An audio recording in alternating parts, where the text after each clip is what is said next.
वहीं दूसरी तरफ लाइट जाने की वजह से पूरी हवेली में अंधेरा हो गया था। अंतरा, जो अभी अभी दक्ष को पाखी की माँ से लेकर अपने रूम में पहुंची थी, अचानक से अंधेरा हो जाने पर वो डर से दक्ष को कसकर अपनी गोद में भर लेती है। चारों तरफ अंधेरा छा चुका था। अंतरा को कुछ ठीक से नजर नहीं आ रहा था। वो अपने रूम में अपनी जगह चुपचाप खड़ी थी और खुद से बोली, इस लाइट को भी अभी जाना था। मेरे पास तो अभी मेरा फोन भी नहीं है और यहाँ मुझे अभी कैंडल्स भी नहीं मिलेंगी।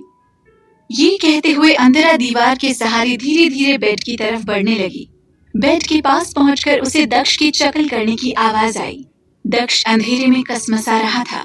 अंतरा ये सुनकर दक्ष के चेहरे की तरफ देखने लगी तो दक्ष की काली आंखें उस अंधेरे में और डार्क लग रही थी, जिसे देखकर अंतरा एक पल के लिए डर गई और फिर अगले ही पल दक्ष के खिलखिलाने और उसके बालों के खींचे जाने का एहसास हुआ, जिसे फील करके अंतरा गहरी सांस लेकर बोली, दक्ष, मम्मा को आपने तो डरा ही दिया था। आपकी आंखें सच में बहुत डार्क हैं। और अभी मेरे बाल छोड़ो बेबी, मम्मा को यहाँ उजाला करने दो। ये कहते हुए अंतरा दक्ष की नन्ही उंगलियों में फंसे अपने बालों को अलग करती है। दक्ष अंधेरे में काफी आवाजें निकाल रहा था। अंतरा को लग रहा था कि दक्ष को अंधेरे से डर लग रहा था, इसलिए वो ऐसे बोल रहा था। तभी अंतरा को बेड पर टच करने से उसका फोन मिला, जिसे पाकर उसने तुरंत उसका टॉर्च ऑन किया और दक्ष के मुंह को देखकर ही उसकी आंखें छोटी हो गईं, क्योंकि दक्ष अंधेरे में खेल रहा था उसके बालों से और अपनी उंगलियों को मुंह में भरकर हंस रहा था। अंतरा दक्ष को घूरते हुए बोली, अब तो मुझे पूरा यकीन हो गया है कि ये दानिश की तरह ही होने वाला है। उफ, दोनों को ही अंधेरे से पता नहीं क्या खुशी मिलती है। अंतरा बड़बड़ाते हुए इधर उधर कैंडल ढूंढने लगी, क्योंकि उसका फोन चार्ज नहीं था। अंतरा ने सबसे पहले दक्ष को बेड पर ठीक से लिटाया और ड्रॉवर में कैंडल ढूंढने लगी तो उसे 2 कैंडल्स मिली। अंतरा ने उन कैंडल्स को लेकर जल्दी से जलाया और एक टेबल पर रख दिया, जिससे रूम में रोशनी हो गई। और वहीं दक्ष अपने हाथ पैर को बेड पर पटकते हुए खेल रहा था। उसको खेलता देखकर अंतरा के चेहरे पर स्माइल आ गई और वो दक्ष के पास ही पिलो लगाकर उससे प्यार से बोली, दक्ष, आप यहीं खेलो, मम्मा और कैंडल्स लेकर आती है। अंतरा उसके चेहरे पर किस करके दूसरी जली हुई कैंडल्स को अपने हाथ में लेकर रूम से बाहर निकल गई, क्योंकि उसे और भी कैंडल्स चाहिए थी। वो उस कैंडल की रोशनी के सहारे नीचे आई और सीधे किचन एरिया की तरफ चली गई, जहां उसने कैंडल्स का पैकेट सुबह देखा था। उसे पाखी ने इस बारे में बताया था कि वहां लाइट चली जाया करती है और उसे कैंडल्स किचन में मिल जाएंगी, जिस वजह से अंतरा सीधे यहीं आई। अंतरा अभी उस तरफ बढ़ ही रही थी कि तभी एक हवा के झोंके से उसकी कैंडल बुझ गई। अंतरा ये देखकर वहीं खड़ी हो गई और आसपास देखने लगी। चारों तरफ अंधेरा था। उसे अंधेरा देखकर बहुत डर लग रहा था, जिस वजह से वो अपने कदम पीछे लेने लगी। उसके लिए अभी ये घर अनजान था, जिस वजह से उसे और भी डर सा लग रहा था। वो अभी पीछे हो ही रही थी कि वो किसी से टकराई और उसकी तेजी से एक चीख निकल गई। वहीं वो इंसान जो उसके पीछे था, वो उसके मुंह पर अपने हाथ रखते हुए गुस्से से बोला, What the hell? तुम इसे चिल्ला क्यों रही हो, सिली गर्ल? क्या तुम भी दक्ष के जैसी हो गई हो? अंतरा का शरीर डर से कांप रहा था और वो दानिश की आवाज सुनकर तुरंत उसके सीने से लग गई और लंबी लंबी सांसें लेने लगी। दानिश उसकी गहरी सांसें फील करते हुए उसकी पीठ को रब करके धीरे से बोला, Calm down. ये मैं ही हूँ. Take a deep breath. Danish उसे नॉर्मल कराते हुए बोला। अंतरा कुछ देर तक ऐसे ही शांत रही और जब उसे कुछ ठीक फील हुआ तब वो दानिश के सीने पर अपने हाथों से मारते हुए बोली, कहाँ गए थे आप? आपको पता है ना कि यहाँ सब नया है मेरे लिए, तब क्यों मुझे यहाँ छोड़कर चले गए थे? आप सच में बुरे इंसान हैं। अंतरा की बातें सुनकर दानिश उसे सीधे अपनी गोद में उठा लेता है, तो अंतरा ने उसके नेक पर अपने हाथों को लपेट लिया। वहीं दानिश उसे लेकर सीधे ऊपर रूम में चला गया। रूम में अभी तक कैंडल्स जल रही थी और दक्ष की आवाजें पूरे रूम में गूंज रही थी। अंतरा रोशनी देखकर अच्छा फील करती है और वो दानिश की गोद से नीचे उतरते हुए बोली, थैंक गॉड कि यहाँ कैंडल्स जल रही हैं, वरना मेरा दक्ष परेशान हो जाता। दानिश अंतरा को खामोशी से देखे जा रहा था। तभी अंतरा दानिश को देखने लगी। दानिश उसे ही देख रहा था, तो अंतरा को दोपहर की बातें याद आईं। जैसे ही वो दानिश से कुछ कहने वाली थी कि दानिश बेड पर लेटे दक्ष की ओर बढ़ गया। अंतरा चुप हो गई। दानिश ने दक्ष को देखा तो दक्ष भी दानिश को टुकुर टुकुर देखने लगा। दानिश ने फिर उसको अपनी गोद में उठा लिया और दक्ष भी उससे लिपट गया। दानिश उसे गोद में लिए अंतरा की तरफ मुड़ा। अंतरा उन्हें ही देख रही थी। दानिश अंतरा के करीब आकर बिना कुछ कहे उसका हाथ पकड़ते हुए उसे लेकर सीधे रूम से बाहर जाने लगा। अंतरा को समझ नहीं आ रहा था कि दानिश उन्हें ले कहाँ जा रहा था। तभी दानिश उन दोनों को लेकर सीधे टेरेस पर आ गया। अंतरा टेरेस पर आई तो उस टेरेस के बीचों बीच व्हाइट मैट्रेस बिछे हुए थे और पिलो रखी हुई थी। साथ में ब्लैंकेट भी रखा हुआ था। अंतरा ये सब देखते हुए दानिश को देखने लगी। उसे समझ आ गया कि आज रात शायद लाइट ना होने की वजह से वो यहीं टेरेस पर सोने वाले हैं। दानिश ने दक्ष को उस मैट्रेस पर सुलाया और फिर वो अंतरा के करीब बढ़ने लगा। अंतरा के चेहरे पर प्यारी सी स्माइल आ गई और वो प्यार से दानिश को देखने लगी।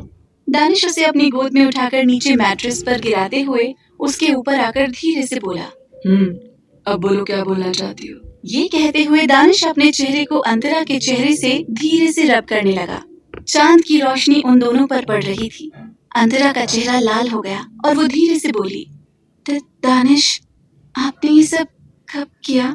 इस पर दानिश उसकी बातों को इग्नोर करके उसे अपने सीने में पूरा भरते हुए सुकून से बोला, be my pillow silly girl.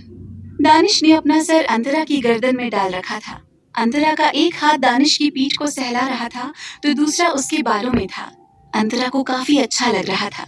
दोनों एक दूसरे की बाहों में अभी शांत थे, पर किसी की छोटी छोटी नजरें घूरती हुई उन दोनों पर ही थी और वो उन दोनों को देखकर आवाजें निकालने लगा। उस आवाज को सुनकर अंतरा को याद आया कि दक्ष भी यहीं था। दक्ष दानिश को घूरे जा रहा था। दक्ष अभी करवट नहीं ले सकता था, जिस वजह से वो बस अपने छोटे छोटे हाथ पैर ही पटक रहा था। तभी अंतरा दानिश के कान में धीरे से बोली, दक्ष बुला रहा है हमें, छोड़िए मुझे। दानिश जो अंतरा की फ्रेग्रेंस को स्निफ कर रहा था, वो दक्ष की आवाजें भी सुन रहा था और उसने अपना सर टेढ़ा करते हुए दक्ष को घूरा, जिसका छोटा सा मुंह बना हुआ था। दानिश के चेहरे पर तिरछी स्माइल आ गई और वो दक्ष से बोला, she is mine, so don't make noise. ये कहकर दानिश अंतरा के माथे पर किस करता है। दक्ष अब जोर जोर से आवाजें निकालने लगा।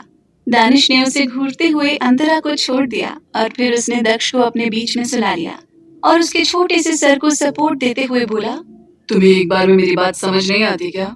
आखिर तुम मेरी ही वाइफ को मुझसे ही क्यों अलग करने पर लगे रहते हो? अंतरा उन दोनों को ऐसे देखकर लाचारी से अपना सर हिलाती है और दानिश के करीब आकर दक्ष के चेहरे को सहलाते हुए प्यार से बोली, दक्ष, मामा यहीं है आपके पास, अब शांत हो जाओ। दक्ष तुरंत अंतरा के हाथों को पकड़कर उसे अपने मुंह में भर लेता है और उसे सक करते हुए शांत हो गया। दानिश उसे सपोर्ट दिए लेटा हुआ था। अंतरा उसकी बाहों में लेटी थी। दानिश दूसरे हाथ को अंतरा की कमर पर रखकर सहलाने लगा और अंतरा दक्ष को देखते ही देखते कुछ ही देर में सो गई। दक्ष भी दानिश को घूरते घूरते और अंतरा की उंगलियों के साथ खेलते हुए सो गया। दानिश उन दोनों को सोता हुआ देखकर गहरी सांस लेता है और दक्ष के सर को धीरे धीरे सहलाते हुए अंतरा को देखने लगता है। अंतरा उससे लिपटी सो रही थी। उसके चेहरे पर एक हल्की स्माइल थी। दानिश उसके बालों को उसके चेहरे से साइड करते हुए उसके होठों को अपने होठों में ले लेता है और उसे धीरे धीरे नींद में ही किस करने लगा। अंतरा इस किस से दानिश से और भी लिपट गई। दानिश के चेहरे पर डीप स्माइल आ गई। इस समय दक्ष दानिश के सीने पर सो रहा था और अंतरा उसके शोल्डर पर सर रखे उसकी बाहों में सो रही थी। दानिश ने उन दोनों को देखते हुए अपनी आंखें बंद कर ली। अगली सुबह अंतरा की जब सुबह आंख खुलती है तब वो खुद को रूम में अपने बेड पर अकेले पाती है। अंतरा उबासी लेते हुए उठी और अपनी आंखें खोलकर इधर उधर देखने लगी और खुद से बोली, हम सब तो ऊपर टेरेस पर सो रहे थे, फिर मैं यहाँ अकेली बेड पर कैसे आई? ये कहते हुए अंतरा फिर आगे बोली, उफ, दानिश के अलावा और कौन ही लाएगा मुझे यहाँ? तुम भी ना अंतरा, अब समझ जाओ कि तुम्हारी जिंदगी में एक परमानेंट शैतान आ चुके हैं और अब तो हमें 1 साल भी होने वाला है साथ में। ये सोचते हुए उसके चेहरे पर हल्की सी स्माइल आ गई और फिर वो बेड से उठकर सीधे वॉशरूम में चली गई। कुछ समय बाद अंतरा फ्रेश होकर क्लोजेट में गई और एक टर्मरिक कलर की एम्ब्रॉयडरी साड़ी पहने बाहर ड्रेसिंग मिरर के सामने आकर खड़ी हो गई। उसे पता था दक्ष दानिश के साथ नीचे होगा, जिस वजह से उसे ज्यादा टेंशन नहीं हो रही थी और वो ठीक से रेडी हो रही थी।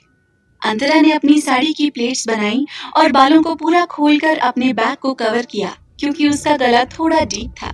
उसके गले में मंगलसूत्र के साथ दानिश का पहनाया हुआ नेक पीस था, जिसे अंतरा ठीक से सेट करते हुए अपनी मांग में सिंदूर भरती है और कानों में बिपाशा जी के दिए हुए बड़े बड़े बूंदे पहन लेती है, जिसे बिपाशा जी ने खास कर दिया था, क्योंकि वो ज्वेलरी नहीं पहनती थी ज्यादा और यहाँ पहनना थोड़ा जरूरी था।